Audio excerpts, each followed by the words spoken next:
अस्सलाम वालेकुम नाज़रीन, आप देख रहे हैं हमारा YouTube channel the voice of public और मैं हूं आपका मेज़बान गाजी मलिक। सबसे पहले मेरी आपसे गुजारिश रहेगी कि आप जो है हमारी इस वीडियो को है वो एंड तक देखें और हमारे चैनल को जो है वो सब्सक्राइब करें और हमें शुक्रिया का मौका जो है वो इनायत फरमाएँ। आज जो है आपके सामने आने का, आपसे बात करने का जो मकसद है वो एक ख़ास इशू है।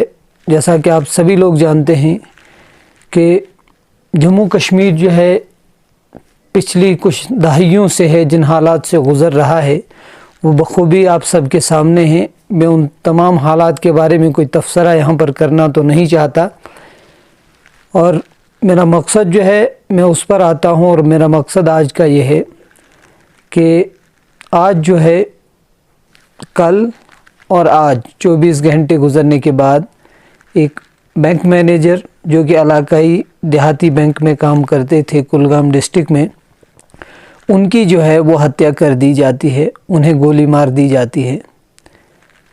और उसके बाद हालात जो हैं वो पहले से ही, जैसा कि आप सभी जानते हैं कि पिछले महीने यानी मई के महीने में एक कश्मीरी पंडित को जो है वो इस तरह से जो है उनको गोली मार के उनकी हत्या कर दी जाती है।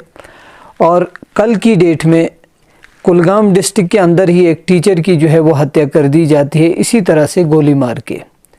और आज जो है उसी कुलगाम डिस्ट्रिक्ट के अंदर एक बैंक मैनेजर को गोली मारकर उसकी भी हत्या कर दी जाती है।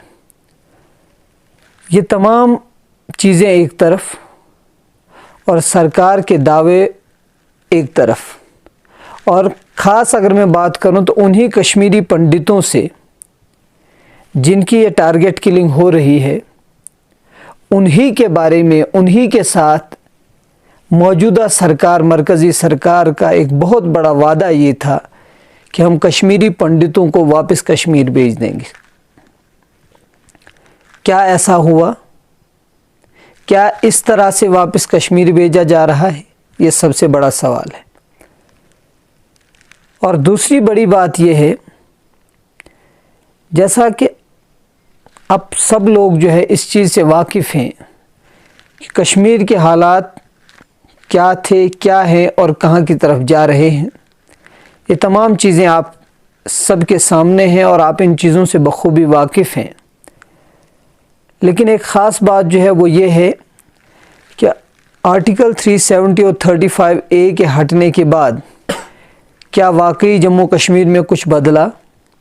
क्या वाकई जम्मू कश्मीर के हालात जो है वो नॉर्मल हुए, जिसके लिए ये इतना बड़ा स्टेप जो है वो मरकज़ी सरकार की तरफ से लिया गया? क्या वो सब कुछ देखने को मिला?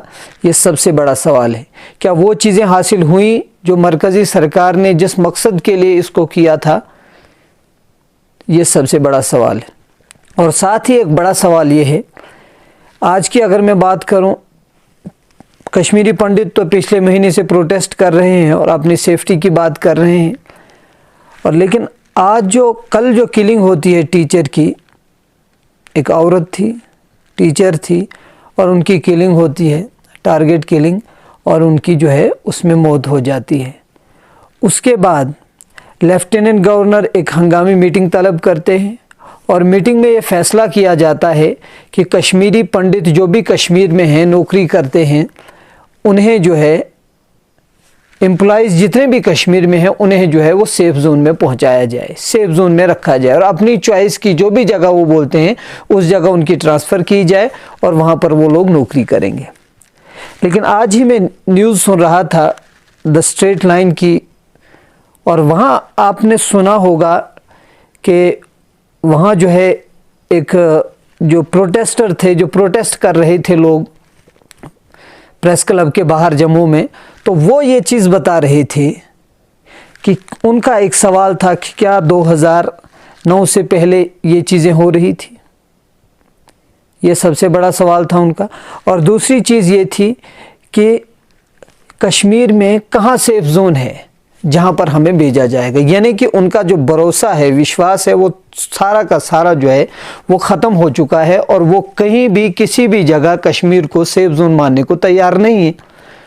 और हकीकत भी यह है कि अगर देखा जाए तो दुनिया में कोई ऐसी जगह नहीं है जिसे आप बिल्कुल जो है वो सेफ जोन करार दे सकते हैं। کیونکہ آپ کو یاد ہوگا کہ 9/11 جو ہے وہ آپ کے سامنے ہے، دنیا کا سب سے سیفسٹ زون جو ہے اس پہ حملہ ہوا، وہاں پہ لوگوں کی جان چلی گئی۔ تو یہ سب چیزیں آپ کے سامنے ہیں، اور دوسری طرف سرکار کے دعوے اور وعدے ہیں، اور ساتھ ہی سرکار کے دعوے امن کے کہ کشمیر میں جو ہے وہ امن لوٹ رہا ہے۔ کیا واقعی امن لوٹ رہا ہے؟ یہ سب سے بڑا سوال ہے۔ یا کشمیر جو ہے پھر سے 90 کی دہائی میں جا رہا ہے؟ جبکہ اگر دیکھا جائے تو اس سے پہلے اگر ہتیا ہوتی، کسی کو مارا جاتا، تو وہ بندوق والا بندوق والے کو مارتا، لیکن ٹارگٹ کلنگ، ایک نہتھا انسان جس کے ہاتھ میں نہ بندوق ہے نہ کچھ ہے، اس کی جان کا چلے جانا، یہ جو ہے سب سے بڑی جو ہے دکھ کی بات ہے، اور سب سے بڑی پریشان کن بات ہے حالات کے نظریے سے اگر دیکھا جائے۔ اور ساتھ ہی یہ چیز بھی دیکھنی ہوگی کہ کیا حالات کو صحیح کرنے کے بجائے سیف زون ڈھونڈنا، کیا یہ پالیسی جو ہے وہ صحیح ہے؟ اور ساتھ ہم یہ بھی بتائیں کہ کشمیری جو پنڈت ہیں، جو امپلائیز ہیں کشمیر کے اندر، وہ جو ہے لگاتار جو ہے ایک ٹرانسفر پالیسی کی جو ہے وہ مانگ کر رہے ہیں۔ اس کے بارے میں سرکار کا کیا نرنے رہتا ہے، کیا فیصلہ رہتا ہے، یہ آنے والا جو ہے وہ وقت بتائے گا۔ لیکن فی الحال جو ہے وہ بڑا سوال یہی ہے کہ کیا انسان کی جان اسی طرح سے جاتی رہے گی، اور سرکار جو ہے صرف وعدے اور امن کے دعوے جو ہے وہ کرتی رہے گی؟ اس کے ساتھ ہی میں آپ سے اجازت چاہوں گا۔ اللہ حافظ۔